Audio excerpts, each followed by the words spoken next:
যারা নিজের জন্য কিংবা পরিবারে কারোর জন্য একটা জন্ম নিবন্ধনের আবেদন করতে চান কিংবা একটা জন্ম নিবন্ধন সার্টিফিকেট তৈরি করতে চান, আজকের এই ভিডিওটি তাদের জন্য। ভিডিওটি শুরু করার আগে আপনি যদি আমার চ্যানেলে নতুন হয়ে থাকেন তাহলে আমার চ্যানেলটি অবশ্যই সাবস্ক্রাইব করবেন। আপনার বয়স যতই হোক, যদি আপনার পূর্বে কোনো জন্ম নিবন্ধন না হয়ে থাকে বা না করে থাকেন, তাহলে আপনি একটা নতুন জন্ম নিবন্ধনের আবেদন করতে পারবেন। এই জন্য আপনার কিছু নির্দিষ্ট ডকুমেন্টের দরকার হবে। এর মধ্যে আপনি যার জন্য আবেদন করবেন তার বয়স যদি 5 বছরের কম হয়, তাহলে তার শুধুমাত্র একটা টিকা কার্ডেই যথেষ্ট। একটা টিকা কার্ড থেকে বা ইপিআই কার্ড থেকেই আপনি একটা জন্ম নিবন্ধনের আবেদন করতে পারবেন। তবে যাদের বয়স 5-এর অধিক, 5-এর থেকে বেশি হয়ে গেছে, তাদের একটু বাড়তি ডকুমেন্টের দরকার পড়বে। এটা হচ্ছে একটা মেডিকেল সার্টিফিকেট দরকার। আমার এখানে ডাউনলোড করে একটা মেডিকেলের ফরম্যাট আছে, এই একটা আবেদন কপি এবং তার সাথে এই মেডিকেল প্রত্যয়নের কপি।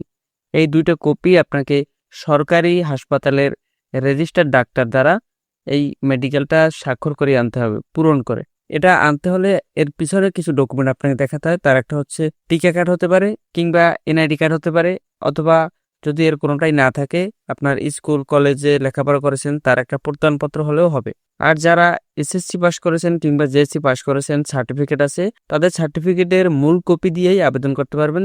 তাদের ক্ষেত্রে কোনো মেডিকেলের দরকার পড়বে না। আমি আবার বলছি, যাদের বয়স 5 বছরের কম তাদের টিকা কার্ডই যথেষ্ট, আর যাদের বয়স 5 বছরের বেশি তাদের একটা মেডিকেল দরকার হবে। মেডিকেল এনআইডি কার্ড অথবা টিকা কার্ড থেকে আনতে হয়। আর যদি সার্টিফিকেট থেকে থাকে তাহলে কোনোটার দরকার নেই, শুধুমাত্র সার্টিফিকেট দিয়ে আপনি আবেদন করতে পারবেন। এবং একটা কমন জিনিস যেটা সবার জন্য দরকার, আপনি যে ডকুমেন্ট দিয়ে আবেদন করেন, আপনার ঘরের একটা চৌকিদারি রসিদ বা আপনার হোল্ডিং ট্যাক্সের উপরে যে একটা রসিদ থাকে, সেই রসিদটা দরকার পড়বে। এই দুইটা ডকুমেন্ট দিয়ে আপনি আপনার জন্ম নিবন্ধনে আবেদন করতে পারবেন। তো এই ফাইল যদি আপনার রেডি থাকে তাহলে আপনি চলে যাবেন সরাসরি একটা ওয়েবসাইটে, সেটা হচ্ছে bdris.gov.bd। আমি নতুন করে আবার নিয়ে দেখাচ্ছি, bdris.gov.bd। এটা লিখে আপনি যদি এন্টার করেন, এরকম একটা পেজ দেখতে পাবেন। এরপরে আপনি যদি মোবাইল থেকে এই কাজটা করে থাকেন, তাহলে এই জন্ম নিবন্ধন নামের উপরে বা এই বাটনের উপরে ক্লিক করে ধরে রাখেন, এরকম কতগুলো অপশন আসবে। আর কম্পিউটার থেকে হলে এটার উপর পয়েন্টারটা ধরলে কতগুলো অপশন আসবে।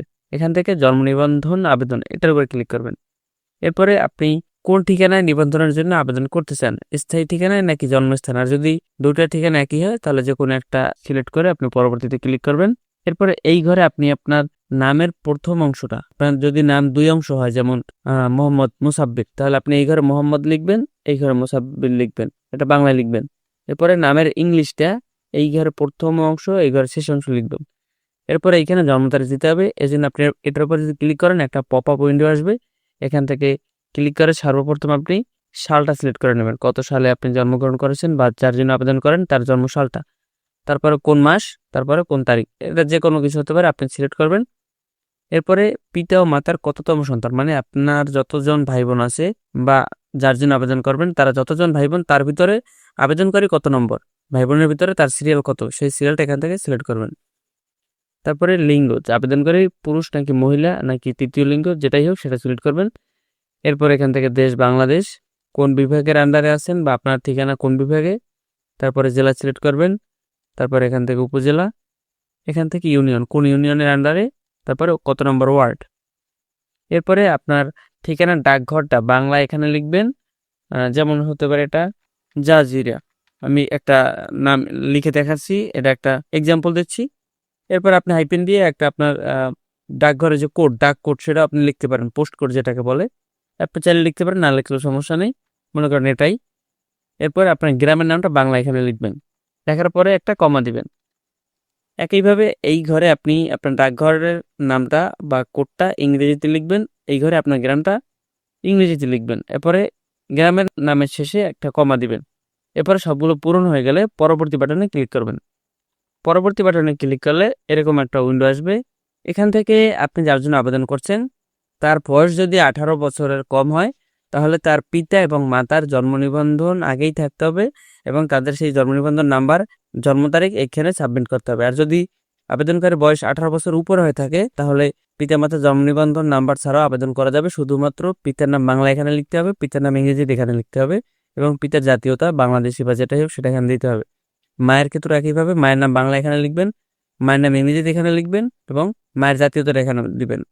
তারপর পরবর্তীতে ক্লিক করলেই হবে। কিন্তু আবেদনকারী যদি 18 বছর কম হয়, তার জন্ম নিবন্ধন নম্বরটা এখানে টাইপ করবেন, যেটাই হোক। তারপরে একইভাবে তার জন্ম তারিখটা এখানে সিলেক্ট করে দিবেন, যেটাই হোক। মায়ের ক্ষেত্রে একইভাবে জন্ম নিবন্ধন নম্বর দিবেন, এখানে জন্ম তারিখ সিলেক্ট করবেন, এরপরে নাম দিবেন, তারপর পরবর্তী বাটনে ক্লিক করবেন। পরবর্তী বাটনে ক্লিক করলে এখানে আপনার স্থায়ী ঠিকানা দিতে বলবে, এখানে বর্তমান ঠিকানা। প্রথমে আপনি যেটা দিয়েছিলেন সেটা জন্মস্থানের ঠিকানা, সেই জন্মস্থানের ঠিকানা, স্থায়ী ঠিকানা আর বর্তমান ঠিকানা যদি একই হয় তাহলে এখানে শুধুমাত্র টিকমার্ক দিলেই এগুলো পূরণ হয়ে যাবে। আর যদি আলাদা হয় তাহলে জন্মস্থান যেভাবে পূরণ করছেন ঠিক সেইভাবেই আপনার বর্তমান ঠিকানাটা বা স্থায়ী ঠিকানাটা পূরণ করবেন। এরপরে আপনি পরবর্তী বাটনে ক্লিক করবেন। এরপরে আবেদনকারীকে নিজে হলে নিজ, আর যদি 18 বছর কম হয় তাদের ক্ষেত্রে এখানে অনেকগুলো অপশন আসবে। পিতা মাতা, নিজের অপশন থাকবে না সেখানে, যেহেতু সে প্রাপ্তবয়স্ক না, তাই সেখানে আপনি পিতা বা মাতা যে কোনোটা সিলেক্ট করে দেবেন। সিলেক্ট করার পরে এখানে টিকমার্ক দিবেন এবং আপনি যে ডকুমেন্টটা রেডি করেছেন যদি আপনার সার্টিফিকেট থেকে থাকে সেটার স্ক্যান কপি এখানে সংযোজন দিয়ে আপলোড করবেন। আপনার যে ফাইলটা সেটা আপনি এখান থেকে আপলোড করে দেবেন। এখান থেকে আপনি অপশনটা বেছে নেবেন যে সেটা কোন ধরনের ডকুমেন্ট। যদি মেডিকেল হয়ে থাকে বা সার্টিফিকেট হয়ে থাকে তাহলে চিকিৎসক কর্তৃক প্রত্যয়নপত্র বা যেটা লেখা আছে এটির উপরে ক্লিক করবেন। এরপরে স্টার্টে ক্লিক করলেই আপনার ফাইলটা আপলোড হয়ে যাবে। আর ট্যাক্সের যে রসিদটা সেটাও এরকম সিলেক্ট করে এখান থেকে আপনি এই যে পিতা মাতা এটা সিলেক্ট করে স্টার্ট দিবেন, তাহলে আপলোড হয়ে যাবে। তবে তার আগে বলে রাখি, আপনি যে স্ক্যান কপি রাখবেন সেটা অবশ্যই ইমেজ ফাইল হতে হবে, জেপিজি বা জেপিজি অথবা পিএনজি, এবং প্রতিটা ফাইলের সাইজ 2 MB এর কম হতে হবে। তো এরকম ফাইল আপলোড করার পরে আপনি পরবর্তীতে ক্লিক করবেন। পরবর্তীতে ক্লিক করলে আপনি এতক্ষণ যে তথ্যগুলো সাবমিট করছেন সেগুলো এখানে দেখা যাবে, সেগুলো চেক করে দেখবেন সব ঠিক আছে কিনা। যদি সব ঠিক থাকে আপনি এই ফোন নম্বরে এই ঘরে ক্লিক করে আপনার যে মোবাইল নাম্বারটা যেটাই হোক সেটা আপনি এখানে টাইপ করে ওটিপি পাঠান বাটনে ক্লিক করবেন। ওটিপি পাঠান বাটনে ক্লিক করলেই আপনার দেওয়া নাম্বারে একটা মেসেজ চলে যাবে এবং মেসেজের ভিতরে একটা ওটিপি থাকবে, 6 ডিজিটের একটা কোড থাকবে। সেই কোডটা আপনি এখানে টাইপ করবেন এবং সাবমিটে ক্লিক করবেন। সাবমিটে ক্লিক করলেই আপনার আবেদন কমপ্লিট।